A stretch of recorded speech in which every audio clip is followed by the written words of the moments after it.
Today's American Story with Bob Dotson begins in Centennial, Colorado, but ends where you won't believe. You see, this one is for all of us who sing in the shower and then dare to dream. In most of the country, time is cut in tiny slices, too thin for thought.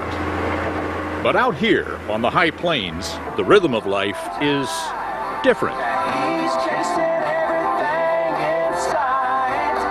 From dawn to dusk, Chuck Taylor would listen to the radio and wonder why he wasn't making music.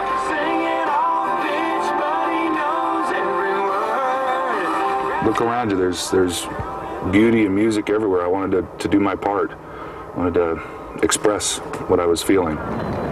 He also thought it might be a good way to meet girls. I wanted to be a rock star, but Meatloaf already kind of conquered the chubby, long-haired guy thing back in the 70s. So one day, the farmhand from Centennial, Colorado, auditioned for something else.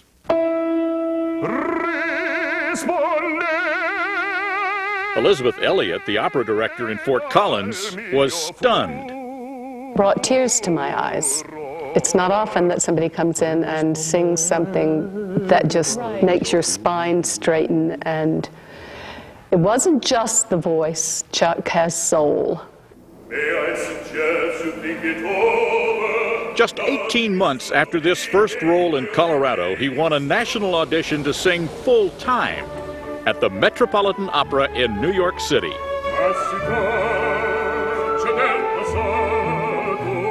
The only Italian he knew was double latte.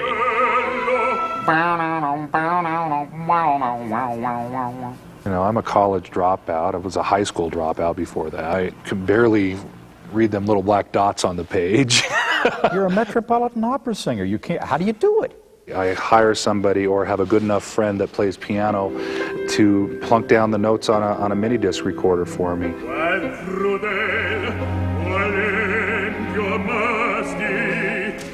Talent got him here. Hard work put him center stage. This month, 6 years after leaving the farm, Chuck, now Charles Taylor, has a leading role in the largest opera house in the world. I still fight with the feeling of being a fraud. But he has lived the kind of life they write about in operas. I should be dead, you know, or at the very least probably in jail or in a box somewhere, you know, begging change. And here I am living this dream. Taylor loved hitting high notes, but loved getting high better.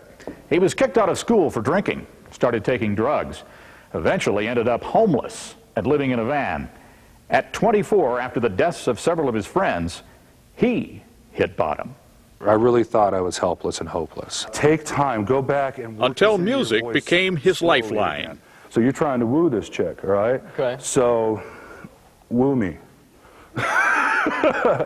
Chuck is also teaching at Colorado State University, the school he did not graduate.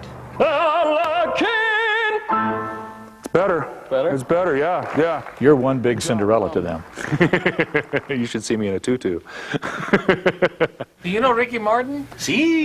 He has learned to have fun without drugs. Not serious, but sober 11 years. Chuck even found that girl he went looking for when he left the farm and managed a storybook ending. Chuck is the kind of guy that people want to be around. Just to see what will happen next. So what are you going to do when the fat lady sings on your opera career? I'm going to get back home, get back out here. Where the rivers twist and turn, a mirror of his life.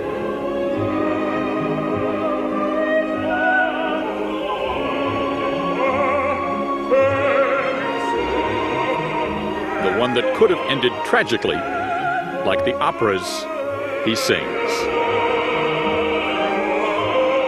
For today, Bob Dotson, NBC News, with an American Story in New York City.